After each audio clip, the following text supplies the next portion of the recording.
And I meet a man with an arcade addiction. I haven't seen an arcade like this since I was a kid. But can we help him hit the jackpot? Hi, welcome to Arcade Club. While Mark's left to look but not touch, I've headed to Lancashire to see an extraordinary collection that's far more hands-on. So much of what collecting is about is wrapped up in nostalgia. So with each new generation, new things become collectible. I'm about to meet a man who has an extraordinary array of machines, which people of a certain age, myself included, will hark back to with great fondness.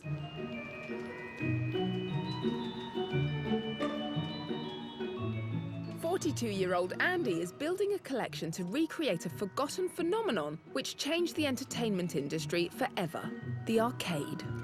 As far as I'm aware, this is probably the largest working collection of classic video games in the UK.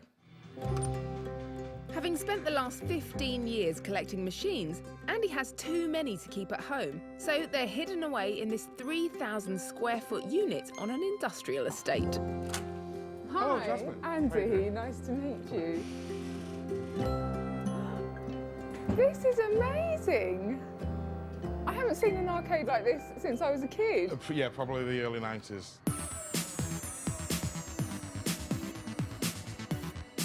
Andy has nearly 100 original machines on display here. From the classic Space Invaders released in 1978 to every major hit of the 80s, and topped off with pinball machines. And that's not all of it. The entire collection goes towards 300, but there's projects in that. There's, there's things that are basically just shells, as well as ones that have quite serious faults that we need to get to at some point in time. The first game I ever saw was Space Invaders. I think my dad gave me 10p then to have a go, and died very, very quickly. I could barely see over the screen. Andy recently merged his collection with a friend, and within it are landmark games like Crazy Kong, which led to Donkey Kong, and in turn, the Mario Brothers. Who doesn't remember Pac-Man? Yeah! Which sold over 400,000 cabinets worldwide. And then there are the games that followed in the wake of the Space Invaders phenomenon. This is Defender, probably one of the hardest games I know. Is it? Yeah, the way they've done the control scheme is so alien to everybody, but people got amazingly good at it. By 1993, Defender had turned a revenue of $1 billion. I'm just trying to avoid it now. Oh! Give me 5 years or so, I'll probably clock that game. Maybe. It is hard. You doubt my skills? A Defender, yeah.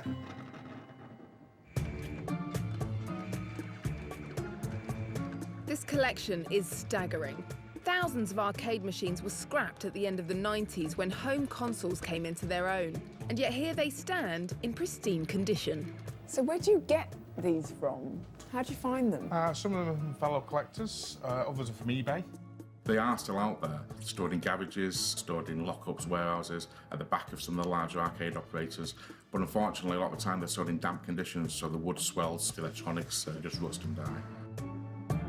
This is just a very interesting thing to collect. You've got the beautiful artwork on the machines. You've got machines that have been God knows where in their life, all over the world. They've got a real history with them. Oh, so what's this room? This is where we bring poorly arcade machines. So this is the hospital? The hospital for arcade machines, if you like, yeah. Being a collector is a double-edged sword. It's great to have the machines, but there's always something that needs repairing, fixing. The wind changes outside, it will break. That's just the nature of it, unfortunately. This is where we store slightly longer-term project machines. These are going to come into here eventually and then go out into the arcade. So you eat, breathe and sleep these machines, don't you? Well, kind of, yeah. We're just trying to keep everything going. You know, it's the machines are 30 years old, well, older, some of them. So, you know, they do require a lot of attention. At the moment, it's funded by my family. The arcade has become an extension to my full-time job, and it's almost like having 2 jobs now. It's a 6-day-a-week thing, but I love doing it, and that's all that matters. What would you say your running costs are? About £1,000 a month or something like that. It's not something you can just do very, very cheaply, because if you do it cheaply, the machines will carry on failing. It seems criminal that the gamers who would enjoy this collection so much aren't making use of it. But Andy's already had the same thought. The master plan is to open the arcade up to a wider audience. What does it mean to you, sharing your collection? We want to show the people who are not even aware there's a community of collectors that collect and restore these machines, that there is somewhere they can go and they can play the games of their childhood. I feel it's now almost a duty to create this arcade for our generation because nobody else is doing it. And it's a bit of a leap of faith, if you like, because it's not been done before in this country. How much do you reckon you've spent in total on your collection? Oh, gosh, I don't know, many tens of thousands.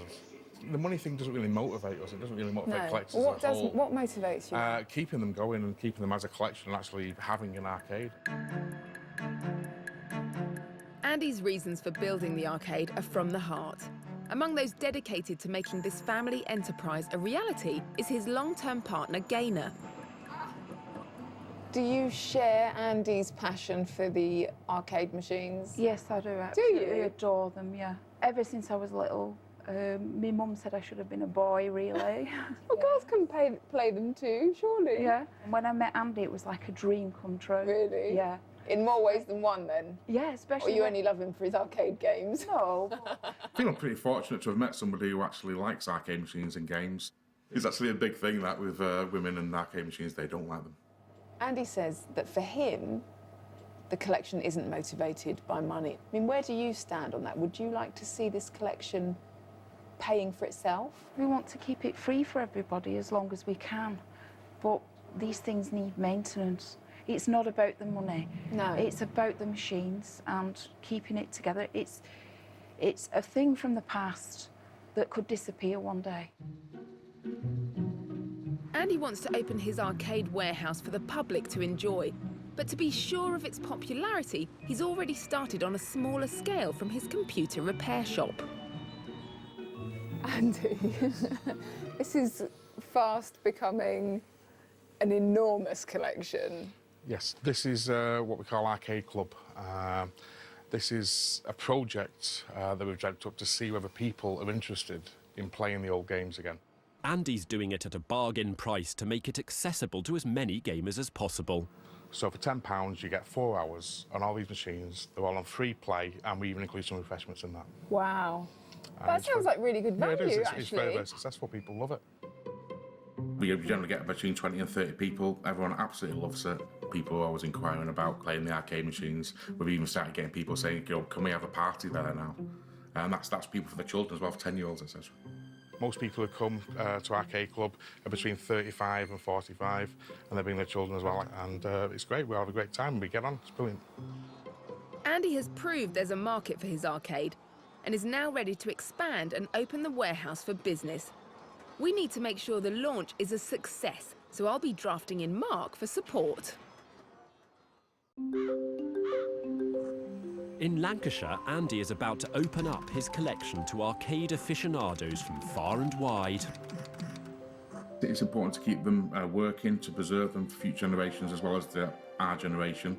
They're still kicking, hopefully. He's trying to recapture that golden era of a generation's youth that made such an impact worldwide. In London, small retro arcades are starting to appear, but the majority, like this one, cater for the modern gamer. There are many ways to misspend a youth, and they change between generations and as technology develops. But long gone are those lost days we used to spend at a local arcade for amusement. The big arcade games are an art form in their own right, but now everything is accessible from home, and that's true for none more so than gamers. But it wasn't always the case. Arcades sprang up during the 1920s with shooting galleries and ball-throwing games at amusement parks. And it wasn't long before coin-operated machines were introduced, but they soon ran into controversy with the introduction of the pinball machine. The trouble with pinball was it was deemed a game of chance and not of skill, and was therefore a form of gambling. It was banned in many major American cities for over 30 years in the early 1940s, and to this day it's still illegal to play pinball on a Sunday in Ocean City, New Jersey. It wasn't until 1972, when a table tennis game called Pong was released, that arcade games became fully electronic. And for the next 20 years, the arcade became the go-to place for a new breed of person, the gamer. One of video gaming's all-time classics, Space Invaders, saw the start of what's now considered the golden age of arcades. The machine was launched in Japan in 1978, and its success was so phenomenal, the sheer number of people pouring money into the slots caused a temporary shortage of the 100-yen coin. Mass murder of attacking aliens went global, generating a revenue of $2.7 billion. It made more money than Star Wars in the US. Incredibly, Space Invaders wasn't the Golden Age's greatest success. That accolade rests with one of gaming's most recognisable characters, developed in 1980, Pac-Man. Pac-Man's non-violent gameplay was a welcome change from blasting aliens from outer space, and it was also one of the few games that appealed to female gamers. No wonder it ruled the arcade during its golden era. Donkey Kong was to follow the year after and introduced a lovable carpenter named Jumpman. When the game was released in the US, Jumpman's name was changed to Mario, and he was also given the new occupation of plumber.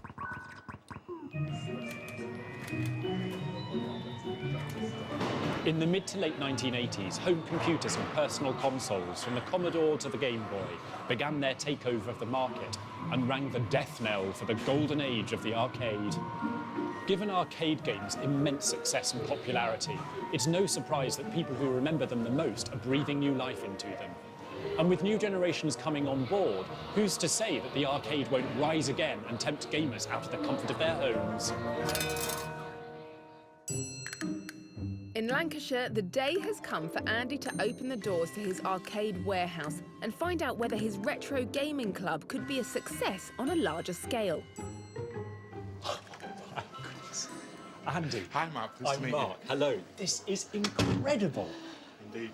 I feel like a kid in a sweet shop. This is just amazing. And these are all the things that I wasn't allowed to play with as a child. I had my home computer and that was great, but I'm almost about to have a geek-gasm.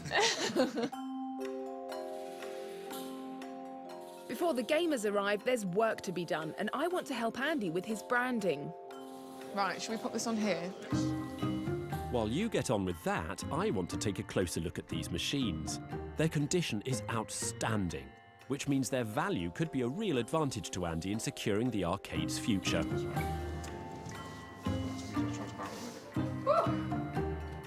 With the arcade ready for business, it's time to open the doors. Should we let them in? Let the games begin. In you come, everybody. Welcome. Hi, welcome to Arcade Club at the New Frontier. Oh my goodness. So many people. Hi, welcome to Arcade Club. Everything's free play. It just goes to show how popular Hello, they nice are. to see you. Hello, come on in. Hi, hello. How's it going? Are you enjoying it? I am, yes, immensely. I'm going to be disturbing you now by talking, aren't I? Okay, a little bit, yeah. What's it like just being able to come here and have a free reign to play on anything? It's brilliant, actually. Yeah, no, it's the best arcade ever, to be honest. Really? Yeah. So do you think you'll keep coming back? You're going to tell your mates? Yeah. How are you getting on with Tron? Oh, not very well now. Not very well now, sorry. Everyone is so engrossed in their own individual games, but I want to see if we can get some friendly competition going. Most people are just so zoned in on their own game that they're not really interacting loads. They've just got straight plugged in. It's I incredible. know. Whole point of being in an arcade, you can get that competitive aspect. I think we need a plan. I think a tournament. Sounds fantastic. I think we need two teams, Team Mark versus Team Jasmine. That'll get these gamers into a more sociable zone. Let's go and recruit some gamers. Choose the best. We should recruit players for our teams and pit them against each other. Could I interest you in playing for my team? Do you two like to get involved? You want to be on my team? Come on. You'll be on my team. You want to be on my team? Go on then. Yeah. Hang on, so you've nabbed Andy? First to win 5 games conquers all? You're on. You on? Come on, Andy. He's got it again. Okay, I'm here. Yes! And we're off. Oh! The party atmosphere's spreading. Events like these will make Andy's Arcade the go-to place for gamers. Yes! Nice work. That was so close. Congratulations. The launch has been a huge success. I think the future's bright for Andy and his arcade. It's going really well, do you think? Yeah, wonderful. Yeah, everyone seems to be enjoying themselves. This is what it's all about. Are you happy? Yes, we are. Andy's not motivated by money. His interest is in keeping the arcade running and available to as many gamers as possible, as cheaply as possible. Are you interested in knowing the valuation? I've got a rough idea what I think our collection's worth. Well, the retail value has come back at £328,000. Wow. Don't tell Mum that. She'll have it all at market tomorrow. Wow, that is quite scary. That's quite scary. Our valuer was astonished by a number of Andy's machines. This Star Wars cockpit has a huge international audience. Its value is £3,000. Most examples of this deluxe model of Afterburner from 1987 are broken or have been used for parts. Andy's would retail at a whopping £4,500. And that's before you start on the pinball machines, which are currently going for up to £5,000 each. I think it's been immensely successful today. Everyone's loved the day. We've done a lot of great things. Hopefully, using the arcade club model, we can expand, build on it. It will pay for itself. Possibly have a little bit of money left over to invest in new machines, new facilities even, and possibly expand from there. You know, who knows what the future will hold. The timing's been right for this hidden away collection to be unveiled and enjoyed by the people who love the games so much. Hopefully, Andy will soon be riding the crest of a popular wave, paving the way for a new generation to discover the world of the arcade. It's such a good idea. I think we should set one up in London. Do you know what, my love? I think we've missed the boat. Just because you're a sore loser. Rotter.